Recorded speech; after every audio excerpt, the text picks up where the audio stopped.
یہ جو سلسلہ شروع کیا جا رہا ہے، جو آج داغ بیل جس اکیڈمی کی ڈالی گئی ہے اکابر کے ہاتھوں سے، اس کے جو محرک ہیں رفیق مکرم جناب مفتی محمد ارباب صاحب قاسمی دامت برکاتہم، اللہ تعالیٰ کا بڑا فضل ہے، یہ اللہ کے ان باتوفیق بندوں میں سے ہیں جنہیں اللہ نے مال و دولت سے بھی سرفراز فرمایا ہے اور علم کی نعمت سے بھی نوازا ہے۔ اور پھر مزید اللہ کا کرم یہ بھی ہے کہ علم کی نعمت سے نوازا بھی، مال و دولت سے سرفراز بھی فرمایا، اور اللہ نے فکر مندی عطا فرمائی۔ یہ ان نوجوان علماء میں سے ہیں جو اپنی نئی نسل کے لیے ہر وقت فکر مند رہتے ہیں کہ ہماری نئی نسل کس طرح کامیاب ہو، کارگر ہو اور علم کو حاصل کر کے میدان میں ترقی کرنے والی ہو۔ انہی کی کوششوں کے نتیجے میں یہ اکیڈمی وجود میں آئی ہے۔ میں حضرت والا کے بیان سے قبل دعوت دیتا ہوں رفیق مکرم مفتی محمد ارباب صاحب قاسمی دامت برکاتہم کو موصوف تشریف لائیں اور AIA اکیڈمی کا تعارف سامعین کے سامنے پیش فرمائیں۔ کھول یوں مٹھی کہ ایک جگنو نہ نکلے ہاتھ سے، کھول یوں مٹھی کہ ایک جگنو نہ نکلے ہاتھ سے، آنکھ کو ایسے جھپک لمحہ کوئی اوجھل نہ ہو، آنکھ کو ایسے جھپک لمحہ کوئی اوجھل نہ ہو، پہلی سیڑھی پر قدم رکھ آخری سیڑھی پہ آنکھ، پہلی سیڑھی پر قدم رکھ آخری سیڑھی پہ آنکھ، منزلوں کی جستجو میں رائے گاہ کوئی پل نہ ہو۔ رفیق مکرم مفتی محمد ارباب صاحب قاسمی دامت برکاتہ۔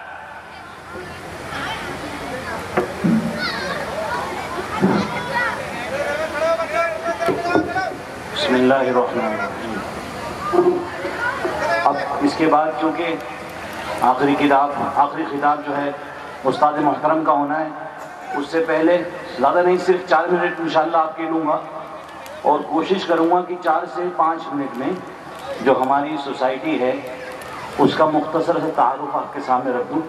انشاءاللہ پھر حضرت کا خطاب ہوگا، اور انشاءاللہ کوشش ہے کہ 8:45 بجے انشاءاللہ ہم عشاء کر لیں گے، اور اس کے بعد فراغت کے بعد جو ہے عشاء کے بعد انشاءاللہ کھانا ہوگا، اور پھر انشاءاللہ آپ سب کو ہم رخصت کر دیں گے بڑے ادب کے ساتھ۔ تو دیکھیے AIA ایجوکیشنل سوسائٹی یہ جو بنی تھی، اس کی ان آفیشیل ڈیٹ ہے 1985 کے آس پاس، لیکن آفیشلی یہ وجود میں آئی سن 90 میں۔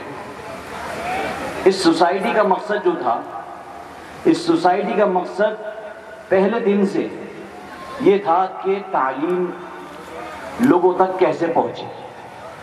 اور ہوتا ہے کچھ سوسائٹی بنائی جاتی ہیں، پھر ان کے تحت اسکول چلائے جاتے ہیں، کچھ بھی چلا جاتا ہے اور ایک بزنس کی طرح چلا جاتا ہے۔ لیکن یہاں پہ یہ بات بھی میں واضح کرنا چاہتا ہوں، بہت سے لوگوں کے میں ایک اشکال رہتا ہے، کیا یہ پروفٹ ہے؟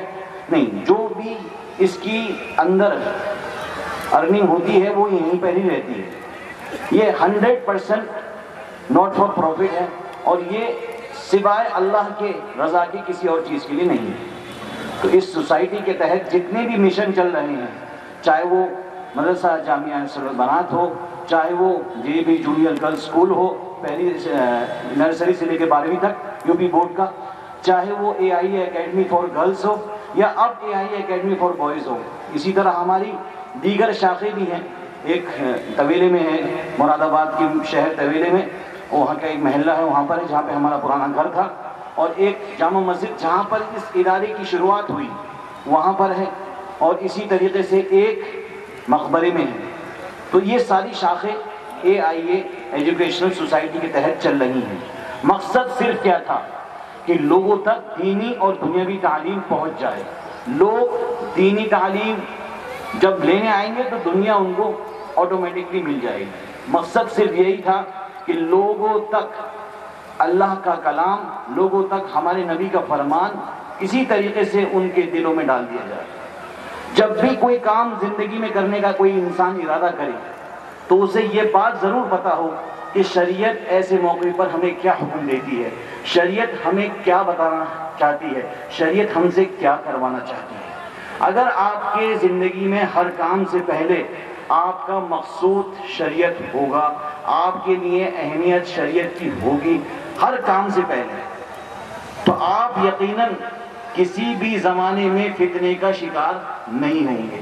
لیکن اگر آپ کی شریعت کے علاوہ ہر چیز پرائرٹی ہوگی، شریعت کو آپ نے سائیڈ کر دیا، شریعت کے مطابق اپنی زندگی نہیں گزاری، تو آپ سمجھ لیجئے کہ آپ اپنے آپ کو کامیاب نہیں کہہ سکتے۔ چاہے دنیا آپ کو کامیاب کہہ لے، چاہے دنیا آپ کے قصیدے پڑھے کہ آپ سے زیادہ سکسیسفل کوئی نہیں ہے، لیکن اگر آپ کو کامیاب بننا ہے تو شریعت کا دامن پکڑنا ہوگا۔ بس یہی ہماری خود سوسائٹی کی خصوصیت ہے کہ ہم نے اپنے اس سوسائٹی کے اندر شریعت کا دامن مضبوطی سے پکڑ کے رکھا۔ کوئی ایسا کام حتی الامکان کوشش کی کہ کوئی کام خلاف شریعت نہ ہو، اکابر سے بات چیت کرنے کے بعد ہی کوئی کام ہو۔ بس یہی اس کی ادارے کی خصوصیت ہے اور یہی اس کا راز ہے۔ باقی آپ حضرات، جیسے میں نے پہلے بھی کہا تھا مغرب سے پہلے اور دوبارہ کہہ رہا ہوں کہ آپ ہماری اس سوسائٹی کا حصہ بن سکتے ہیں اپنی دعاؤں سے۔ آپ دعا کریں کہ اللہ ہمیں اس جو ہمارے مقاصد ہے اس میں ہمیں کامیابی نصیب فرمائے، جو ہماری پلاننگ ہے اللہ ہمیں اس میں کامیابی نصیب فرمائے۔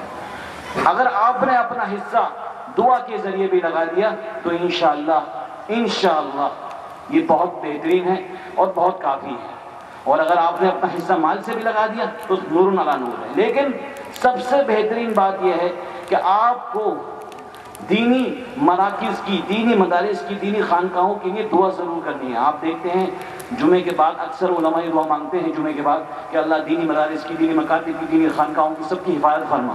بس یہ ہے کہ یہ ضرور مانگتے رہے، حفاظت ہو جائے گی تو سب کچھ آٹومیٹکلی ہو جائے گا۔ اب میں بڑے ادب و احترام کے ساتھ اپنے استاد محترم کو دعوت دیتا ہوں کہ وہ آئیں اور ہمارے درمیان اپنی اچھے کلمات بیان فرمائیں اور ہم سب کو انشاءاللہ راہ دکھائیں۔